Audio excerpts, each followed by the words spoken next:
ఇంట్లో ఒకరికి నచ్చిన ఐటమ్ అయితే ఇంకొకరికైతే అసలు నచ్చదు. అందులో ఒకటైతే ఈ రాగి సంకటి అండి. మా ఆయనకైతే రాగి సంకటి అన్న, రాగి జావ అన్న అస్సలు ఇష్టం ఉండదు. నాకు నా బిడ్డకి మాత్రం రాగి సంకటి అన్న, రాగి జావ అనేది చాలా ఇష్టము. దీని కాంబినేషన్ చికెన్ కర్రీ ఉంటే బాగుంటుందని చెప్పేసి నేనైతే ఇవాళ చికెన్ కర్రీ రెసిపీ చేశానండి. ఇది ఎలా చేసుకోవాలనేది మీకు చూపిస్తానండి. ముందుగా ఒక బ్యాండీ పెట్టుకుని అందులో కొంచెం ఆయిల్ యాడ్ చేసుకొని ఉల్లిపాయలు, కరివేపాకు, పచ్చిమిర్చి చేసుకొని బాగా ఫ్రై చేసుకోండి. ఇందులోనే కొంచెం అల్లం వెల్లుల్లి పేస్ట్ చేసుకొని పచ్చి వాసన పోయే వరకు ఫ్రై చేసుకోండి. కొద్దిగా పసుపు, కొంచెం ఉప్పు వేసుకొని కలుపుకోండి. ముందుగా ఒక హాఫ్ కేజీ చికెన్ బాగా కడిగి పెట్టుకున్నానండి. ఆ చికెన్ కూడా నేను ఇందులో యాడ్ చేసుకొని బాగా మిక్స్ చేసి మూత పెట్టి ఒక 10 మినిట్స్ అయితే కుక్ చేస్తుందండి. ఈ 10 మినిట్స్లో మనకి చికెన్ 50% కుక్ అయిపోతుందండి. మూత తీసి చూడండి, చికెన్ ఆల్రెడీ కుక్ అయిపోయిందండి. ఇప్పుడు ఇందులో 2 చెంచాల కారం, ధనియాల పొడి, గరం మసాలా వేసుకొని బాగా ఫ్రై చేసుకోండి. వాటర్ అన్ని పోయిన తర్వాత మనం వేరే వాటర్ యాడ్ చేసుకోవాలండి.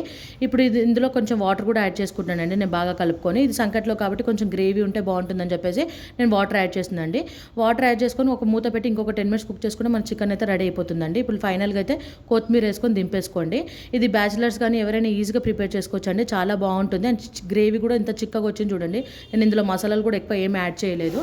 నచ్చితే మాత్రం లైక్ అండ్ సబ్స్క్రైబ్.